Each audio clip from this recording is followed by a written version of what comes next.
The whole areas in northeastern Bangladesh are multi-hazard prone. Hazards may in future increase, become more frequent, more intense due to climate change. Climate change is a global phenomenon, but it's especially the poor people in ecologically vulnerable areas which are feeling the impact of climate change. Therefore, Helvetas Swiss Intercorporation is proud to have initiated a number of activities in the whole areas in the field of disaster risk reduction and adaptation to climate change. Floating vegetable garden is one of the initiatives we have taken. We promote this to create opportunities to poor people in waterlogged areas growing vegetables, thereby also creating additional income for their livelihoods. The Economic Empowerment of the Poorest Shuri program aims to support the government of Bangladesh in the achievement of Millennium Development Goal 1, that is, eradicating extreme poverty and hunger by 2015. We hope to achieve this by reducing the vulnerability of extreme poor households to economic disasters, climatic shocks and other vulnerabilities to their livelihood position. I believe that the floating vegetable garden technology is one of the agricultural technologies that has particular potential for achieving this objective in the Har areas, and I fully support its implementation. ভাসমান সবজি চাষ, স্থান নির্বাচন। যেখানে কমপক্ষে 6 মাসের অধিক পানি থাকে এবং প্রচুর কচুরিপানা আছে, সেখানেই এই ধরনের বেড তৈরি করা যাবে। একটি 20 হাত লম্বা এবং 4 হাত প্রশস্ত বেড তৈরি করতে বেডের আকারের 5 গুণ কচুরিপানার প্রয়োজন হয়। বেড তৈরির সময়। ভাসমান বেড বছরের যে কোনো সময় তৈরি করা যায়, তবে হাওরে যেখানে বর্ষা মৌসুমে প্রচুর ঢেউ থাকে, সেখানে আগস্ট-সেপ্টেম্বর মাসে যখন ঢেউ কমে আসে তখন বেড তৈরি করাই উত্তম। বেড তৈরির উপকরণ। ভাসমান বেড তৈরির একমাত্র উপকরণ কচুরিপানা। এছাড়াও বেড তৈরির জন্য 20 হাত লম্বা 2টি সোজা বাঁশ, একটি ছোট বাঁশ, একটি লম্বা দড়ি এবং একটি দা প্রয়োজন হবে। বেড তৈরি। ধাপ 1। যেখানে পানি অল্প থাকে সেখানে সহজেই বেড তৈরি করা যায়, কিন্তু যেখানে পানি অনেক বেশি সেখানে অতিরিক্ত 2টি বাঁশের প্রয়োজন হয়। প্রথমে কচুরিপানার উপর 2টি বাঁশ ফেলতে হবে, এরপর বাঁশের উপর উঠে ভারসাম্য রেখে চারপাশ থেকে কচুরিপানা জড়ো করতে হবে। বেডে কচুরিপানা ফেলার সময় অবশ্যই একটার পর একটা বুননের মতো করে ফেলতে হবে। বুনন সুন্দর না হলে কয়েক মাস পরে বেড ভেঙে যায়। বেড কিছুটা তৈরি হওয়ার পর নিচ থেকে বাঁশ বের করে ফেলতে হবে।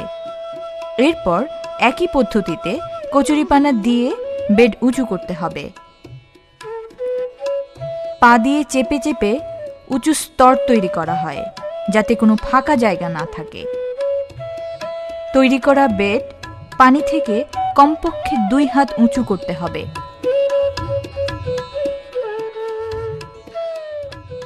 ধাপ 2। দা দিয়ে চারপাশ কেটে বেডটি সুন্দর মাপে তৈরি করতে হবে।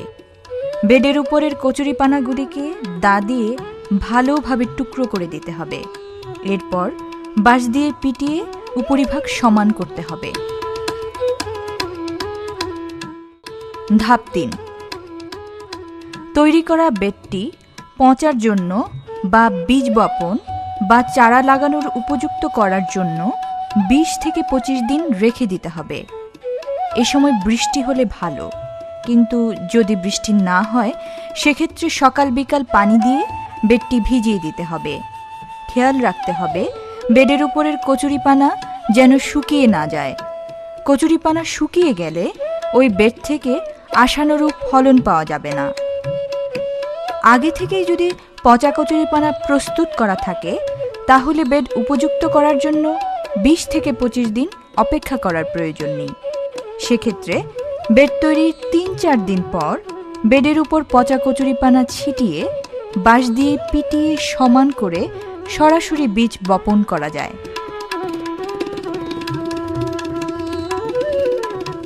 ভাসমান বেডের মাপ। সাধারণত একটি ভাসমান বেড ২০ থেকে ২২ হাত লম্বা, ৩ থেকে ৪ হাত চওড়া এবং তৈরির সময় পানির স্তর থেকে ২ থেকে ২.৫ হাত উঁচু হওয়া দরকার। যেখানে ঢেউ কম সেখানে প্রয়োজনে ভাসমান বেড লম্বা করা যায়।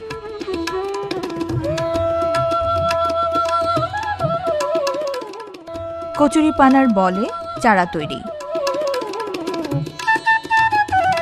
কম খরচে খুব সহজেই পচা কচুরিপানার বলে চারা তৈরি করা যায়। এতে চারা হয় অধিক শক্তিশালী এবং সহজে পরিবহনযোগ্য।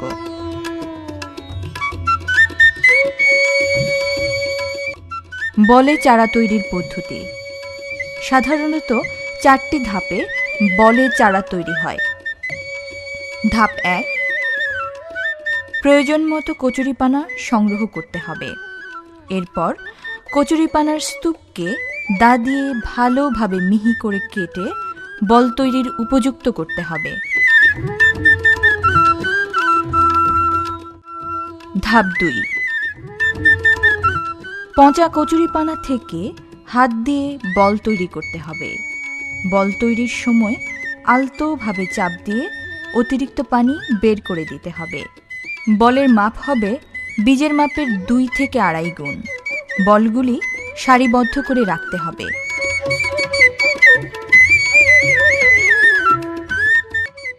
ধাপ ৩,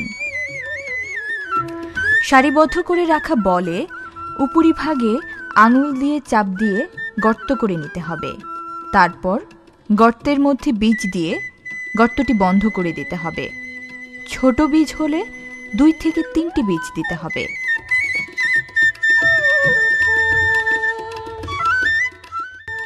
ধাপ ৪,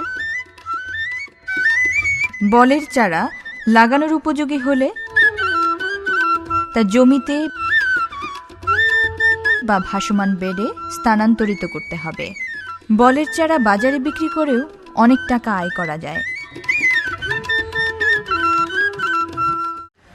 বলে বা ভাসমান বেডে চারা তৈরি করার মাধ্যমে আগাম সবজি উৎপাদন করা যায়।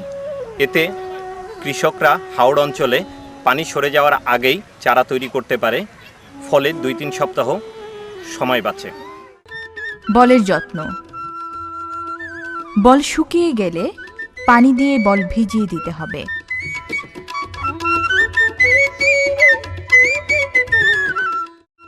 বেডে বীজ বপন ও চারা রোপণ। বেড পচে কালো রং ধারণ করলেই বীজ বপন বা চারা রোপণের উপযুক্ত হয়। সাধারণত ছোট আকারের বীজ ছিটিয়ে বপন করা যায়। কোনো কোনো ক্ষেত্রে তৈরি চারা বলসহ রোপণ করা যায়। যত্ন ও পরিচর্যা। আগাছা দমন। ভাসমান বেডে প্রথমবার ফসল তোলার পর আগাছা দেখা গেলে আগাছাগুলি গোড়াশুদ্ধ উপড়ে ফেলতে হবে, তাহলে পরবর্তীতে ওই বেডে আগাছা আর দেখা যায় না। বেড়া দেয়া। ভাসমান বেডের প্রধান শত্রু হাঁস। হাঁস বেডের চারার ক্ষতি করে। যদি আশেপাশে হাঁস থাকে তবে বেডের চারিপাশে নেটের বেড়া দিলে হাঁসের আক্রমণ থেকে রক্ষা পাওয়া যায়। খুঁটি দেয়া। ভাসমান বেড যাতে স্রোতে ভেসে না যায় সেজন্য একটি বাঁশ দিয়ে আটকে রাখা উচিত। এছাড়া ভাসমান বেডে অন্য কোনো পরিচর্যা যেমন সার, পানি সেচ ইত্যাদির প্রয়োজন হয় না। মাচা দেয়া। লাউ বা শিম জাতীয় ফসলের জন্য বাড়তি মাচা দিতে হবে। টমেটোর জন্য খুঁটি ব্যবহার করা প্রয়োজন। ভাসমান বেডে কি কি করা যায়? ভাসমান বেডে মোটামুটি সব ধরনের সবজি হয়। যেমন লাল শাক, কলমি শাক, ডাঁটা, লাউ, মূলো শাক, টমেটো, বেগুন, শিম, সবজির বীজতলা, ধানের বীজতলা ইত্যাদি। তবে শাক জাতীয় ফসলে অধিক মুনাফা আসে। মৌসুমের শুরুতে যে কোনো সবজির বীজতলা তৈরি করে অল্প সময়ে ভালো লাভ করা যায়। ফসল তোলা। প্রথমবার ফলন একটু কম হয়, সেক্ষেত্রে 20 থেকে 25 দিন পর ফসল তুলে পুনরায় বীজ বপন বা চারা রোপণ করতে হবে। কলমি শাক একবার লাগালে প্রতি সপ্তাহে তা সংগ্রহ করা যায়। অন্যান্য শাকজাতীয় ফসল বিক্রির উপযোগী হলে তুলে ফেলা যায়। আয় ব্যয়। ভাসমান সবজির বেড নিজে তৈরি করলে বাড়তি কোনো খরচ লাগে না, কিন্তু স্থানীয় সেবা প্রদানকারী তৈরি করলে বেড প্রতি 250 থেকে 300 টাকা খরচ হতে পারে। সাধারণত বীজ খরচ ছাড়া অন্য কোনো খরচ নেই। ভালোভাবে বেড তৈরি করলে তা 8 মাস স্থায়ী হয়।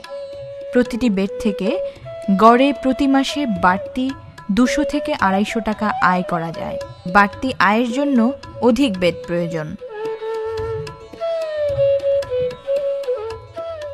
ইপি সিঁড়ি প্রকল্পের দিরাই উপজেলার দৌলতপুর গ্রামের একজন কৃষাণী জাহেদা বেগম গত 2 বছর ধরে শ্যামারচর বাসস্ট্যান্ডের পাশে 2টি ভাসমান বেডে সবজি চাষ করছেন। তিনি জানান, প্রকল্পের মধ্যে 2 বছর আগে আমরা এই কাজটা শিখছি। এখন এই কাজটা শিখে আমরা এই সবজি চাষ করতেছি, করে মাসও 500-600 টাকা লাভ করতে হয়। একই এলাকার অন্য একজন কৃষাণী তহুরা বেগম, তিনি জানান, সেই প্রকল্প থেকে মাধ্যমে আমরা ভাসমান সবজি চাষ শিখছি। শিখে গত 2 বছর ধরে ভাসমান সবজি চাষ করে 12,000 টাকা আয় করছি। 12,000 টাকা আয় হয়ে 7,000 টাকা দিয়ে গরু কিনছি, আর কিছু টাকা হাঁস মুরগি কিনছি, আর কিছু টাকা সংসারও লাগাইছি। হেলভেটাস সুইস ইন্টারকর্পোরেশন থেকে প্রশিক্ষণ পেয়ে গত 5 বছর থেকে কৃষকদের মাঝে ভাসমান সবজি চাষের বেড তৈরিতে সহযোগিতা করছেন নলুয়ারচর গ্রামের উকিল আলী। বলেন তার অভিজ্ঞতার কথা। প্রথম আমি আইসির কাছ থেকে কাজটা শিখছি। শিক্ষা প্রথম বছর বানাইছি আমি 20টা বেড, এবার বানাইছি আমি 300 বেড। এরপরে একটা বেড পিছু আমারে 300 করে টাকা দেয়, আর আমি আবার বেড বানাই দিই।